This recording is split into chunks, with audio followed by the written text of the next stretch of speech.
ऐसा नहीं है कि मैं कोशिश नहीं करना चाहता हूँ, पर वो जब भी सामने आती है क्या करूँ दादू, मुझे सब कुछ याद आ जाता है। मुझे बदला लेना चाहता है लेकिन ले नहीं पा रहा, मेरे साथ रहना नहीं चाहता लेकिन अलग भी नहीं हो पा रहा। कुछ जगह याद आ जाती है, कैसे उसने सबके सामने बेइज्जत करके निकाला था।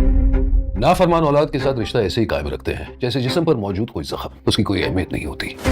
मेरा कसूर ही है कि मैंने अपनी जिंदगी के दोनों इम्पोर्टेंट आदमियों को तब पाना चाहा जब मैंने खुद अपने हाथों से उनको दूर कर दिया।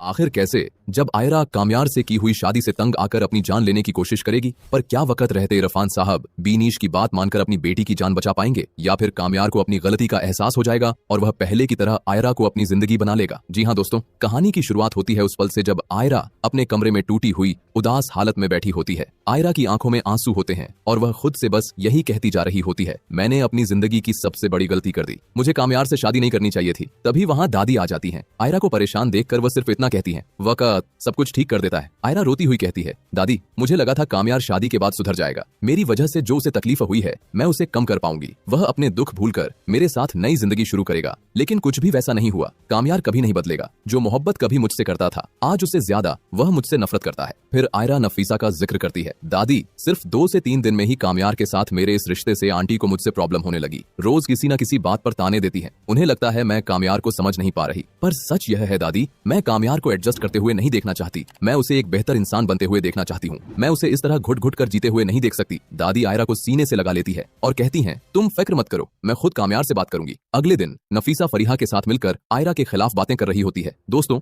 असल बात यह थी कि नफीसा चाहती थी कि फरीहा उसके घर की बहू बने, लेकिन कामयार ने जिद में आकर आयरा से शादी कर ली और नफीसा को आयरा एक आंख भी नहीं भाती। नफीसा कहती है, मुझे आयरा बहुत अनकंफर्टेबल फील करवाती है, मैं उसे बिल्कुल पसंद नहीं करती, उसका रवैया मेरे साथ ठीक नहीं, और वैसे भी वह कामयार के लिए कभी परफेक्ट मैच थी ही नहीं। कामयार बिल्कुल अपने बाप पर गया है, अगर उसमें जरा सी भी अकल होती तो आयरा के बजाय तुमसे शादी करता। यह सुनकर फरीहा के दिमाग में फिर से कामयार को पाने का प्लान आ जाता है। फरीहा कहती है, आंटी अगर आप चाहें तो अभी भी कामयार मेरा हो सकता है, भले ही उसने शादी कर ली हो, लेकिन अगर आयरा उसकी जिंदगी से निकल जाए तो इस बार कामयार को मेरा होने से कोई नहीं रोक सकता। और दोस्तों बिल्कुल ऐसा ही होता है। फरीहा फिर से कामयार को पार्टियों में ले जाना शुरू कर देती है, उसे ड्रिंक पिलाना शुरू कर देती है। नशे की हालत में जब कामयार घर लौटता है तो आयरा के साथ बिल्कुल वही बर्ताव करता है जो शादी के पहले दिन से करता आ रहा था। वह आयरा को मेंटली और इमोशनली टॉर्चर करता है। आयरा इस शादी से पूरी तरह तंग आ चुकी होती है। रोते हुए वह सीधा अपनी अम्मी बीनीश को फोन करती है। आयरा की आवाज सुनते ही बीनीश समझ जाती है कि उसकी बेटी बहुत ज्यादा परेशान है। बीनीश इरफान साहब से कहती है, आयरा आपसे बात करना चाहती है, प्लीज उसे माफ कर दीजिए, मेरी बात पर यकीन करिए, वह इस वक्त बहुत तकलीफ में है, वह कामयार के साथ खुश नहीं है। लेकिन इरफान साहब साफ मना कर देते हैं, अगर वह खुश नहीं है तो यह उसके अपने फैसले की वजह से है, हमारी वजह से नहीं। एक तरफ इरफान साहब का इनकार तो दूसरी तरफ दादी कामयार को समझाने की कोशिश करती हैं,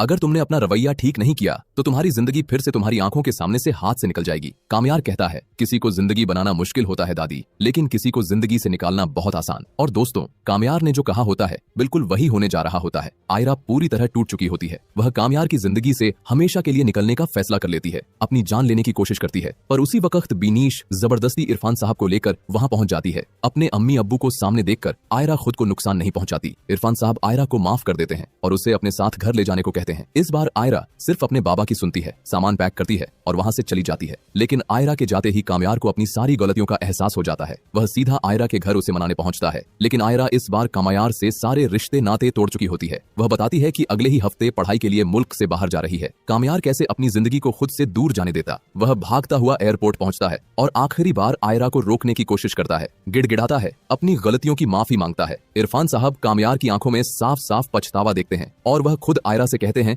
कि वह रुक जाए। यहीं कामयार और आयरा एक दूसरे को गले लगा लेते हैं और इसी हैप्पी एंडिंग के साथ जल्दी ही इस ड्रामा सीरियल का भी एंड होने वाला है। दोस्तों अगर वीडियो अच्छी लगी हो तो लाइक जरूर करें और अगर चैनल पर पहली बार आए हो तो सब्सक्राइब किए बगैर मत जाना। ये सिर्फ हमारी प्रेडिक्शन है, गलत भी हो सकती है।